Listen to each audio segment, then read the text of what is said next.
Recently, Sony came by IGN's offices with a Debug Vita in hand, eager to show off 6 of the handheld's upcoming titles. The best news of all, though, they allowed us to get direct feed footage of all 6 games.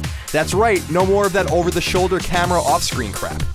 So without further ado, let's jump in and see each of these 6 games one by one to let you know some of what's coming down the pipe for PlayStation Vita. First up is One Way Trip, a totally bizarre-looking game with an admittedly intriguing story.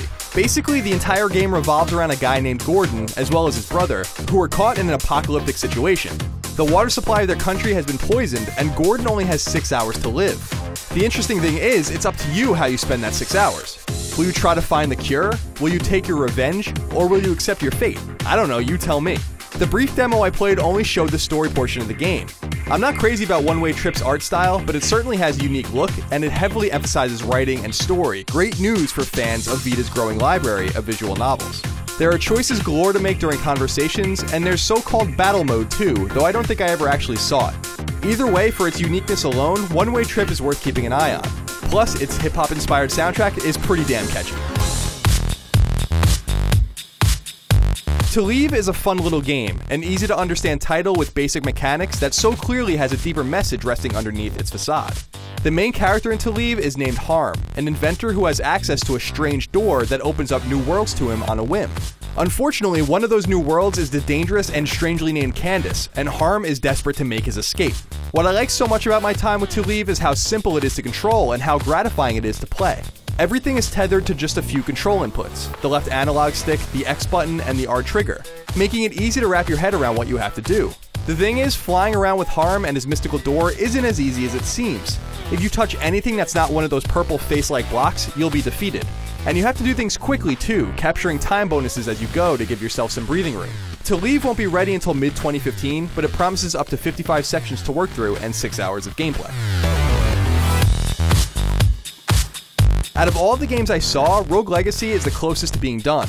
In fact, by the time you watch this video, it may already be out.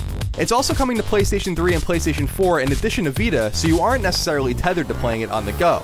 Oh, and it's cross-save and cross-buy between the platforms. Still, the heart of Rogue Legacy, think an arcadey Castlevania game with randomly generated levels, is enough to make my knees go weak with excitement, and after playing it, I'm more excited than ever. Rogue Legacy's comical story and presentation is juxtaposed to its hardcore action RPG gameplay, which is destined to challenge your mettle. Better yet, dying is important in the game because it spawns more characters to choose from in your unique family tree. There are 10 classes to choose from, 60 different enemies, and a ton of purchasable upgrades, weapons, armor, and more. Rogue Legacy is going to keep me busy for a very, very long time, I can already tell. The first time I picked up a PS Vita with Metrico on it, which was at Gamescom in 2013, I immediately recognized it as a very special game with a really unique soul. Metrico is a deep experience, one that's obviously trying to tell you something, but it's also a game open to interpretation. Its roving backgrounds littered with infographics, numbers, formulas, and more weave a tale that interacts beautifully with its gameplay. And it's Metrico's gameplay that's really worth taking note of.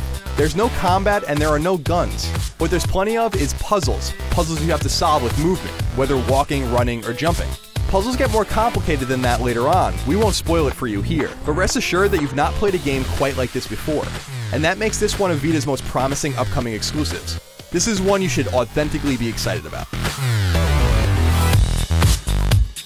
The Binding of Isaac originally came to PC in 2011, and Rebirth is its upgraded, remade cousin, coming not only to Vita, but to PlayStation 3 and PlayStation 4 as well. It's a game that's so clearly, so obviously, and so overtly inspired by the original Legend of Zelda on NES that you can't help but appreciate it. Its room-by-room dungeon exploration, ripped straight out of the NES Classic, keeps the emphasis on exploring, fighting, and discovering. Bombs, keys, and more allow you to get more out of looking at every nook and cranny you encounter. What I'm not wild about in Rebirth is its control scheme. Attacking is largely tethered to the right analog stick, which is a bit wonky since Vita's analog nubs are so small. Still, I kept on playing and I really enjoyed the time I spent with it regardless. There's a lot to be interested in and excited about in Rebirth, though I think I might opt to play it on PlayStation 4 in lieu of Vita. There was a brief time when I had no idea what the hell was going on in Super Exploding Zoo, the upcoming Vita game from Honeyslug, the same company that brought Frobisher Says to Vita and is working on the upcoming title Hohokum as well.